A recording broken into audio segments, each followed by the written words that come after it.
এখন অনেক উল্লাসে আছি।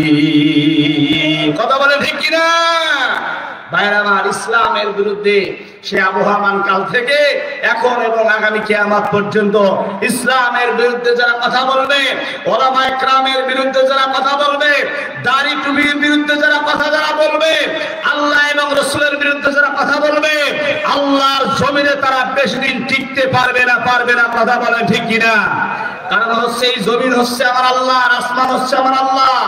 এই জন্য আল্লাহ তাআলা বললেন, আলা লাহুল খালকু ওয়াল আমরু তাবারাকাল্লাহু রাব্বুল আলামিন। হে নবী, আপনি আমার বান্দাদেরকে বলে দিন, জানিয়ে দিন, এই আসমান জমিন যার, আইন চলবে তার, হুকুম চলবে তার, নিয়ম চলবে তার।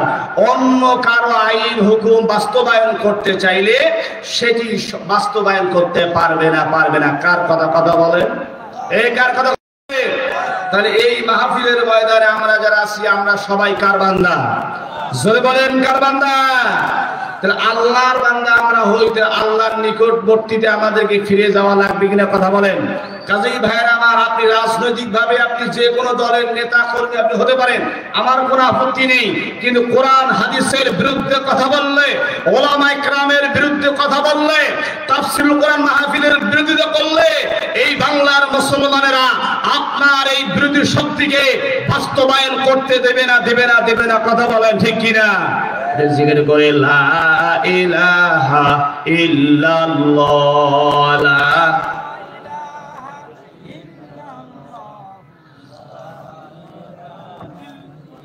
ভাইজানেরা, একটু জোরে আওয়াজ দিয়ে বললে কি কোনো সমস্যা আছে?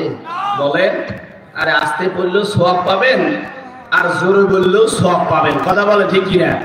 যেহেতু এখানে অনেক মোটামুটি লোকের সমাগম, কাজেই একটু যদি আমরা জোরে বলি তাহলে এতে আমাদের কোনো আপত্তি আছে ভাইজান? কথা বলেন। জোরে বললে আপনাকে ঘুম ধরলে সে ঘুমটা আপনার ভেঙে যাবে। এই জন্য জিকির করে লা ইলাহা ইল্লাল্লাহ, জোরে লা ইলাহা ইল্লাল্লাহ, লা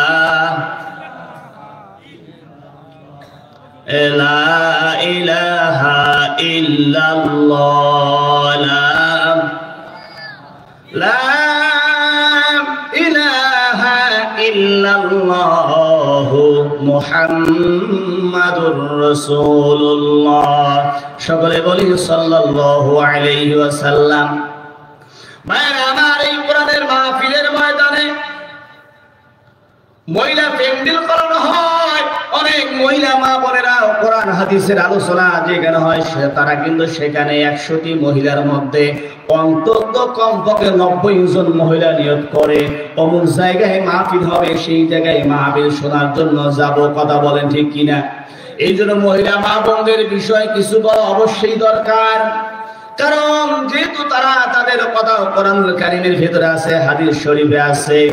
আর মহিলা মা বোনেরা এই জন্য আসে যে হুজুরেরা যারা বয়ান করবেন, ওরা কোরআন হাদিস থেকে যেখান থেকে কথা বলুক না কেন, অবশ্যই মহিলাদের জন্য হুজুররা যেন কথা বলে। কারণ মহিলাদের বিষয়ে কোরআন হাদিসে অনেক অপরন্ত দৃষ্টান্ত আয়াত এবং হাদিস রয়েছে। চিৎকার মেরে বলেন সুবহানাল্লাহ।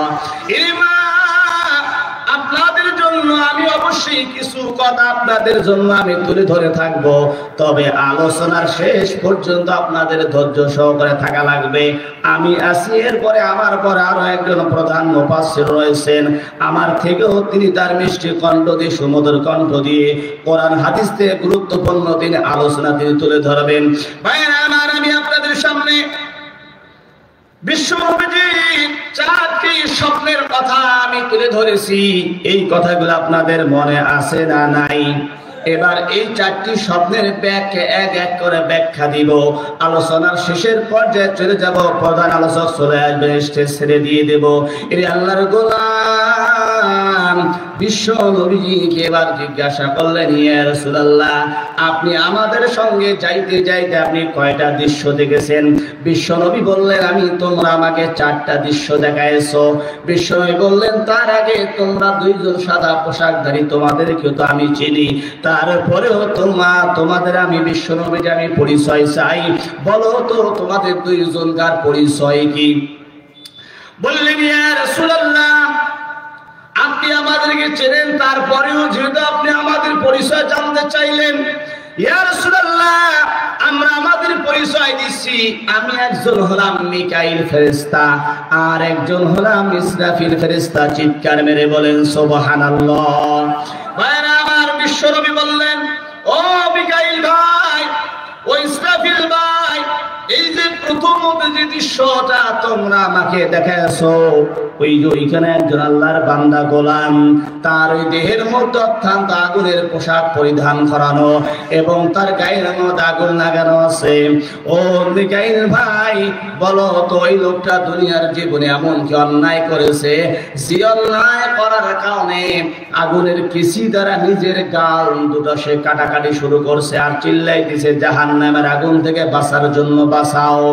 আল্লাহর হাবিবকে বললেন, ইয়া রাসূলুল্লাহ, আল্লাহর ওই বান্দা, ওই ব্যক্তি, ওই অপরাধকৃত ব্যক্তি, যে ব্যক্তি মানুষের সামনে কথায় কথায় মিথ্যা ব্যবহার করত আর কথায় কথায় মিথ্যা বলতো, ইয়া রাসূলুল্লাহ আপনার উম্মতের মধ্যে কোন উম্মত যদি এতবারই মিথ্যাবাদী হয়, মিথ্যা কথা যদি বলে থাকে, তাহলে আপনার উম্মতীদেরকেও এই ধরনের শাস্তি দেওয়ানো হবে। আল্লাহর হাবিবকে বললেন, ইয়া রাসূলুল্লাহ শুধু তাই নয়, এরপরে ওই ব্যক্তির উপরে আরো অনেক ধরনের বড় বড় শাস্তি বরাদ্দ আছে, ওই শাস্তিগুলো তাদেরকেও পালন করা লাগবে, তাদেরকে ভক্ষণ করা লাগবে। আল্লাহর হাবিব বললেন, ও মিকাইল ভাই, আমার কোন উম্মত যদি এই ধরনের শাস্তি যদি পেয়ে থাকে, আমি রাসূল বিশ্ব নবী হয়ে আমার উম্মতের আমি শাস্তি আমি গ্রহণযোগ্য করতে পারতেছি না, মানতেও পারতেছি না। আল্লাহর হাবিবকে বললেন, ইয়া রাসূলুল্লাহ অন্য নবীর উম্মত তো নয়, শুধু আপনার উম্মত সহ, এই গরম আপনার উম্মত সহ যারা মিথ্যা কথা যারা ব্যবহার যারা করবে, তাদেরকে আমার আল্লাহ তাআলা এই ধরনের শাস্তি দান করবেন। ভাইরা আমার, বলুন তো বর্তমান জামানায় মিথ্যার প্রবলন বাড়ছে না কমছে?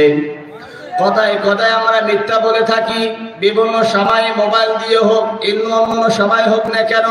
এই জন্য আল্লাহ তাআলার কাছে আমরা দোয়া করব, ও দয়ার মালিক, আমাদের সবাইকে আপনি মিথ্যা কথা থেকে আপনি আমাদেরকে হেফাজত করুন, আমাদের প্রত্যেককেই আমাদেরকে আল্লাহ তুমি সত্যবাদী ব্যক্তি বানায় দিন।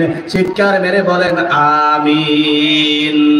ভাইরা আমার, এরপর আল্লাহর হাবিব বললেন, ও মিকাইল ভাই, দুই নাম্বার দৃশ্য যেটি আমি দেখেছিলাম, যাদেরকে আগুনের কুণ্ডের মধ্যে তাদেরকে পোড়ানো হচ্ছে আর তারা জাহান্নামের আগুন থেকে বাঁচার জন্য বারবার তারা বলতেছে, কে আসো বাঁচাও আমাকে, কে আসো বাঁচাও আমাদেরকে। আল্লাহর হাবিব বললেন, ও মিকাইল ভাই, ওই যে যাদেরকে আগুনের কুণ্ডের মধ্যে ফাটানো হচ্ছে, পোড়ানো হচ্ছে, ওই গর্ত থেকে বাইর হতে পারতেছে না, তাহলে ইয়া রাসূলুল্লাহ, তাহলে ও মিকাইল ভাই বলো তো, এই লোকগুলো দুনিয়ার জীবনে এমন কি এমন অন্যায় করেছে, গুনাহ করেছে, যার কারণে তাদেরকে আগুনের মধ্যে পোড়ানো হচ্ছে? আল্লাহর হাবিবকে বলা হলো, ইয়া রাসূলুল্লাহ, দুনিয়ার জীবনে এই ব্যক্তিরা ওই সমস্ত ব্যক্তি দুনিয়ার জীবনে যারা জিনার কাজে লিপ্ত ছিল। কিসের কাজে? কথা বলেন। যারা জেনার কাজে যারা লিপ্ত যারা ছিল, যারা জেনা যারা করেছিল, অন্য পরক্রিয়া করে অন্য নারীদের সাথে যারা বিভিন্ন পর্যায়ে জেনায় যা লিপ্ত ছিল, ইয়া রাসূলুল্লাহ আপনার উম্মতের মধ্য থেকেও যারা জেনাকারী যারা হবে, যারা জেনার মধ্যে যারা লিপ্ত থাকবে, আমার আল্লাহ তাদেরকে জাহান্নামের মধ্যে তাদেরকে এইভাবে তাদেরকে কুণ্ডের ভেতরে বন্দী করে, ঢাকনা যুক্ত খণ্ডের ভেতরে বন্দী করে তাদেরকে পোড়ানো হবে, তাদেরকে শাস্তি দেওয়ানো হবে। এই জন্য আল্লাহ তাআলা বললেন, ওয়ালা তাকরাবুজ জিনা ইন্নাহু কানা ফাহিশাতাও ওয়া সাআ সাবিলা। জোরে বলেন আল্লাহু আকবার। আল্লাহ তাআলা বললেন, বান্দা খবরদার, জিনা করা তো দূরের কথা, জিনার কাছেও তোমরা যেও না। কারণ হলো জেনা হচ্ছে এমন এক নিকৃষ্টতম একটি পাপ, একটি অপরাধ, যেই জায়গায় জেনা হয়, যেই জায়গায় জেনার কাজ ঘটানো হয়, তাৎক্ষণিকভাবে ওই জায়গাটুকু ওই জেনাকারীদের বিরুদ্ধে আমার আল্লাহ তাআলার কাছে নালিশ করে। ও দয়ার মালিক, তোমার এই বান্দা আমার বুকের উপরে চড়ে, আমার পিঠের উপরে চড়ে দয়ার মালিক যে না করতেছে, অন্যায় করতেছে। ও আল্লাহ, তুমি আমার মাটির শক্তি খোলায়া দাও, আমি তোমার বান্দাকে এই মুহূর্তে আমি তোমার বান্দাকে গ্রাস করে ফেলতে পারি, গ্রাস করে ফেলবো। আল্লাহ তাআলা এই মাটিকে ডাক দেয়া বলো, মাটি আমার এই বান্দা তোমার উপর অন্যায় করতেছে, কিন্তু শুনে নাও, হয়তো আমার বান্দা অন্যায় করার পরে আমার বান্দা হয়তো পুনরায় তওবা করে ফিরে আসতে পারে। তবে আল্লাহর গোলাম, এই জন্য জিনার কোনো কাজ করানো যাবে না, জিনায় কোনো লিপ্ত হওয়ানো যাবে না। কারণ হলো জিনা একটি মারাত্মক ধরনের একটি অপরাধ, আর এই জিনা কর্ণওয়ালা ব্যক্তিদের শাস্তি হচ্ছে কবরে অনেক বেশি। চিৎকার মেরে বলেন নাউজুবিল্লাহ। বিপ্লব মানে জীবন দেওয়া, বসে থাকা নয়, সে কোনদিন আসবে না রে করো যদি ভয়। বিপ্লব মানে জীবন দেওয়া, বসে থাকা নয়, সে কোনদিন আসবে না রে করো যদি ভয়। আসবে বিজয় রক্ত আর জীবনের বিনিময়, আসবে বিজয় রক্ত আর জীবনের বিনিময়। বিপ্লব মানে জীবন দেওয়া, বসে থাকা নয়, সে কোনদিন আসবে না রে করো যদি ভয়। বিপ্লব মানে জীবন দেওয়া, বসে থাকা নয়, সে কোনদিন আসবে না রে করো যদি ভয়। যাদের ওই ময়দানে যেতে তোমাকে হবে, প্রয়োজনে রক্তটুকু জমিনেই ঢেলে দিবে। কথা বলে ঠিক কিনা? যাদের ওই ময়দানে যেতে তোমাকে হবে, প্রয়োজনে রক্তটুকু জমিনেই ঢেলে দিবে। কথা বলে ঠিক কিনা? যাদের ওই ময়দানে যেতে তোমাকে হবে, প্রয়োজনে রক্তটুকু জমিনেই ঢেলে দিবে। বিপ্লব মানে জীবন দেওয়া, বসে থাকা নয়, সে কোনদিন আসবে না রে করো যদি ভয়। বিপ্লব মানে জীবন দেওয়া, বসে থাকা নয়, সে কোনদিন আসবে না রে করো যদি ভয়। লিল্লাহে তাকবীর, লিল্লাহে তাকবীর। আল কোরআনের আলো, আল হাদিসের আলো, লিল্লাহে তাকবীর, লিল্লাহে তাকবীর। এর আল্লাহর বান্দা গোলাম, বিশ্ব নবীজিকে চারটি ইতিহাস, চারটি ঘটনা নবীজিকে দেখাইলেন। তার মধ্যে বলছি হলো কয়টা, আর বাকি থাকলো কয়টা, আরো বাকি থাকলো দুইটা। তার আগে ভাইদের মাঝখানে আরো কিছু কথা আছে।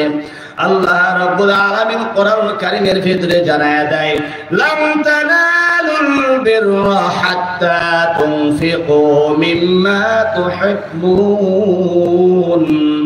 আল্লাহ রাব্বুল আলামিন জানায়া দেয়, ওই ব্যক্তি ততক্ষণ পর্যন্ত আমার কাছে প্রকৃত পক্ষে মুমিন হতে পারবে না, যে ব্যক্তি যতক্ষণ পর্যন্ত তার প্রিয় জিনিস আমার আল্লাহ রাস্তায় ব্যয় করবে না। এরে ভাই, সবচেয়ে আমাদের এই জীবনে আমরা সবচেয়ে আমাদের স্ত্রী সন্তানদের থেকেও আমরা ভালোবাসি আমাদের অর্থকে, আমাদের টাকা পয়সাকে। কথা বলেন ঠিক কিনা ভাইরা আমার? আল্লাহর একজন পয়গম্বর মূসা নামে পয়গম্বর তিনি ছিলেন। মূসা পয়গম্বর আল্লাহ রাব্বুল আলামিনের কাছে আবেদন করলেন, ও আল্লাহ, জান্নাতের মধ্যে প্রত্যেকটি নবীর সাথে একজন করে বন্ধু থাকবে। ও আল্লাহ, আমি জানতে চাই, আমি শুনতে চাই, আমি দেখতে চাই, কবরে যাওয়ার পরে জান্নাতের মধ্যে আমি মূসা পয়গম্বরের সাথে আপনার কোন বান্দা আমার বন্ধু হয়ে জান্নাতের মধ্যে অবস্থান করবেন। আল্লাহ রাব্বুল আলামিন জানালেন, ও মূসা, ঠিক আছে, তুমি যদি জানতে চাও, দেখতে চাও আমার কোন বান্দা তোমার সঙ্গে জান্নাতের মধ্যে বন্ধু হিসাবে থাকবে। মূসা পয়গম্বরকে একজন ব্যক্তির চেহারার বিবরণ দেওয়ানো হলো, আর বলা হলো অমুক শহরে অমুক বান্দা সেখানে বসবাস করে, এবং তোমার সাথে যে বন্ধুত্ব হবে মূসা, দুনিয়ার কোন সাধারণ ব্যক্তি নয়, একজন ব্যবসায়ী ব্যক্তিদের মধ্য থেকে ওই ব্যক্তি হলো কসাই। কসাই তো আপনারা চেনেন, যারা প্রতিনিয়ত গরু যারা জবাই করে, যারা বিক্রয় করে, তাদেরকে বলানো হয় কসাই। মূসা পয়গম্বরকে এই কথা বলার পরে মূসা পয়গম্বরের মনটা একটু ভারী হয়ে গেল। ও আল্লাহ, জান্নাতের মধ্যে অন্যান্য নবীদের সাথে উন্নত মানের বন্ধুত্ব থাকবে, আমি মুসা কালিমুল্লাহ, আমার সঙ্গে একজন কসাই থাকবে কেন? এর দৃষ্টান্ত আমি দেখতে চাই। কারণটা কি? ওই কসাই জীবনে এমন কি আমল করেছে যে আমল করার দরুনে হাসরের ময়দানে মুসা পয়গম্বরের সাথে জান্নাতের মেহমান হবে। চিৎকার মেরে বলেন সুবহানাল্লাহ। এর আল্লাহর বান্দা নবীর উম্মতের দল মুসা পয়গম্বর কি ওই কসাইয়ের ঠিকানা আর ওই কসাইয়ের এরপরে বিবরণ দেওয়া হলো। এবার মুসা পয়গম্বর রওনা হয়ে গেলেন ওই কসাইয়ের খোঁজে। এবার রওনা হয়ে গেলেন, গেতে গেতে ওই বাজারের মধ্যে পৌঁছে গেলেন। এবার মাংস পট্টি গেলেন যেখানে মাংস বিক্রয় করা হয়। মুসা পয়গম্বর আল্লাহর ওই বান্দা কসাইকে দেখা মাত্র চিনে ফেলছেন। মুসা পয়গম্বর দূরে একটু বসে আছেন, দেখি এমন কি আমল করেছে এই কসাই যার কারণে আমি মুসা আমার সঙ্গে জান্নাতের সঙ্গী হবে, বন্ধু হবে। মুসা পয়গম্বর অনেক দূর থেকে এবার ফলো করতেছেন কসাই এবার সারাদিন কি এমন আমল করে। লক্ষ্য করে দেখলেন কসাই মাংস সঠিকভাবে ওজন দিচ্ছে। ওই গরু জবাই করার পরে মুসা পয়গম্বর লক্ষ্য করে দেখলেন ওই কসাই গরুর কলিজাটুকু আলাদা এক জায়গায় রেখে দিল আলাদাভাবে, সেটি আর বিক্রি করলো না।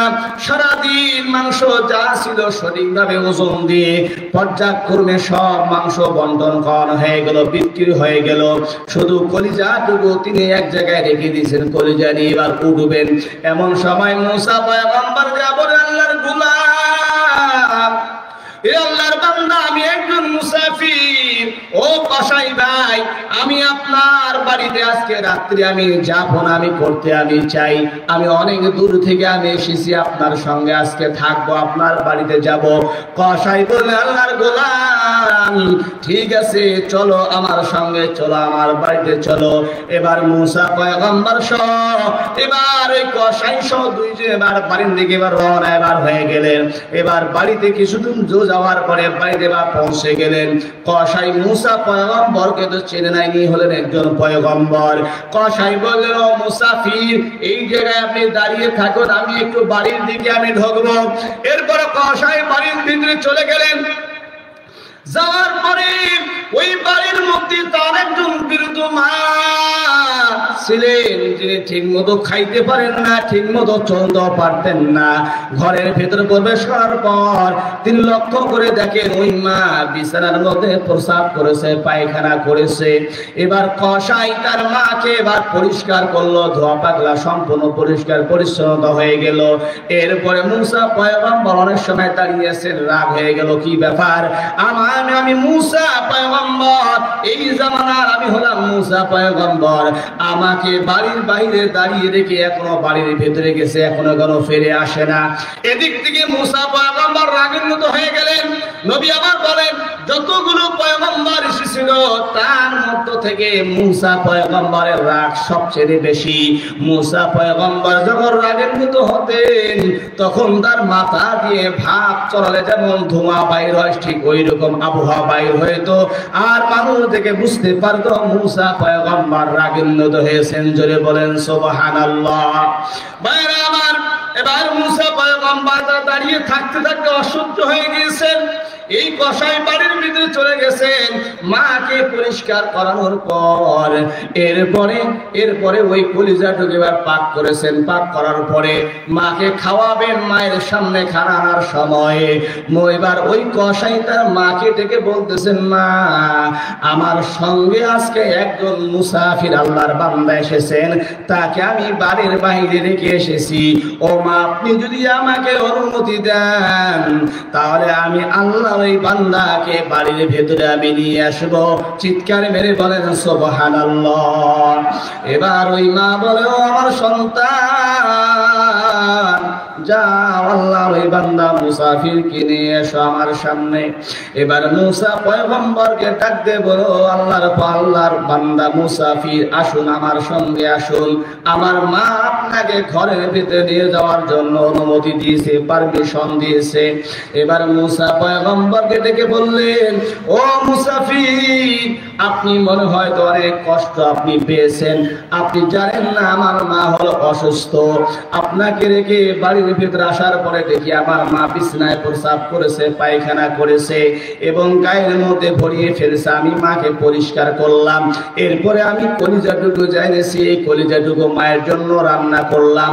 এমন সময় খাওয়াবো, আপনার কথা মনে পড়ে গেল, অনুমতি সাপেক্ষে আপনাকে আমি আমার মায়ের সামনে নিয়ে আসলাম। এবার মুসা পয়গম্বরকে এক জায়গায় বসার জন্য বসলেন, বললেন যে এখানে আপনি বসুন। এবার মুসা পয়গম্বর ওই জায়গায় বসে আছেন। এবার কসাই তার মায়ের সামনে খাবার নিয়ে এবার মায়ের মুখের মধ্যে এবার তুলে দিলেন। জোরে বলেন সুবহানাল্লাহ। ভাইরা আমার, এবার কসাই মায়ের মুখের মধ্যে খাদ্য তুলে দেওয়ার পর এবার তার মা ডেকে ডেকে বলতেছে, আমার সন্তান, বাবারে প্রতিনিয়ত বাবারে তোকে আমি কষ্ট দিই, বিছনায় প্রস্রাব করি, পায়খানা করি। বাবা সারাদিন তুমি ব্যবসা বাণিজ্য করো, আসার পরে বাবা তুমি আমাকে পরিষ্কার করার পরে পাক শাক করে বাবা তুমি আমারে খাওয়াও। ও আমার সন্তান, আমি তোমার জন্য আমার আল্লাহ তাআলার কাছে আমি দোয়া করি, আমার আল্লাহ যেন এই জামানার পয়গম্বরের সাথে তোমাকে জান্নাতের বন্ধু বানায় দেয়। এবার কাসাই কান্না করতেছে, এবার মাও কান্না করে। আর এই ছেলে আর মায়ের কান্না দেখার পর মুসা পয়গম্বরের চোখ দিয়ে ঝরঝর করে পানি পড়তেছে। আর মা বলতেছে, বাবা আমি তোমাকে দোয়া দিয়ে দিলাম, এই জামানার পয়গম্বরের বন্ধু আমার আল্লাহ তোমাকে বানায় দিবে। মুসা পয়গম্বর এই দৃশ্য দেখার পরে মুসা পয়গম্বর ডাক দেয়া বলে, রে কসাই ভাই, এ আল্লাহর বান্দি গোলাম, এই জমানার আমি হলাম মুসা পয়গম্বর, আমাকে তুমি দেখে নাও এবং তোমার মা পর্যন্ত আমাকে দেখে নাও। এরে আল্লাহর বান্দা গোলাম, মায়ের সেবা করার কারণে মুসা পয়গম্বরের বন্ধু হতে পারে। এই মাহফিলের ময়দানে অনেক আল্লাহর বান্দা আছে, অনেকেরই মা নাই, অনেকেরও বাবাও নাই। যেই মা তোমাকে অনেক কষ্ট করে লালন পালন করলো, প্রসাব পায়খানা করার পরে যেই মা তোমাকে সুন্দর করে পরিষ্কার পরিচ্ছন্নতা করলো, কোন সন্তানের যদি অসুবিধা হয় ওই মায়ের মনটা ঠিক থাকে না, মা সারা রাত ঘুমাতে পারেন না। যেই বাবার কাছে বারবার যায়, বলো বাবা 5টা টাকা দাও একটা চকলেট কিনে খাবো, ও আব্বা জান 10টা টাকা দাও স্কুলে ঝালমুড়ি খাবো, ও তো সই বাবা ওই মা তোমার জন্য দুনিয়াতে কত কষ্ট নাই করে গেল, তোমাকে বাড়ি করে দিল, তোমাকে থাকার জায়গা করে দিল, তোমাকে লালন পালন করলো, তোমাকে পোশাক আদি দিয়ে বান্দা তোমাকে বড় করায়া দিল। এই মাহফিলের ময়দান আল্লাহর বান্দা আছে, অনেকেরই মা নাই, অনেকেরই বাবাও নাই। আমি আল্লাহর বান্দা, এই আজকে কোরআনের মাহফিল যেই মাদ্রাসার উন্নয়নের জন্য রে ভাই, কত টাকা কত পয়সা বাজান আমার সংসারের কাছে দৈনিক দিন আমাদের ব্যয় হয়ে যায় এই মাহফিলের ময়দানে। এবং পর্দানিশীর মা, ওই মহিলা ফ্যামিলি যে সমস্ত মা বোনেরা যারা আছেন এই মাহফিলের ময়দানে যারা উপস্থিত বাজান যারা রয়েছেন, আমি 1000 করে টাকা এই মাদ্রাসার উন্নয়নের জন্য নগদ অথবা বাকি আমি 10 জন আল্লাহর গোলাম চাই। হুজুর আমি 1000 টাকা এই মাদ্রাসার উন্নয়নের জন্য আমি দান করব, এমন কোন দরদি মায়ের সন্তান আছো হুজুর আমি 1000 টাকা আমি করব দান? কেউ কি নাই? বলেন বাকি কিংবা নগদ? একজন কি নাই যে হুজুর আজকের এই শামসুল উলুম এই কওমি তিনখানা মাদ্রাসার তাফসীর মাহফিল হচ্ছে, আমার এই মায়ের জন্য আমার এই বাবার জন্য আমি 1000 টাকা হুজুর আমি নগদ কিংবা বাকি আমি দান করব। একজন কি আল্লাহর বান্দা নাই যে হুজুর আরে ভাই বাকি দেখান, 10 দিন দিতে না পারেন 20 দিন সময় নেন, 20 দিন 30 দিনই দেন, দিন 50 টাকা করে দিলেও আপনার মাসে 1000 টাকা আপনার পরিশোধ আপনার হয়ে যাবে। 1000 করে টাকা আপনারা 10 জন আল্লাহর আমি গোলাম আমি চেয়েছি। তার মধ্যে আজকের এই মাহফিলের যিনি উদ্বোধক সাহেব আব্দুল মজিদ সাহেব কি উপস্থিত আছেন? হ্যাঁ আসেন, এই সামনে আসেন, আপনি সামনে আসেন, পিছনে থেকে কাম হবে, আপনার সামনে আসতে হবে।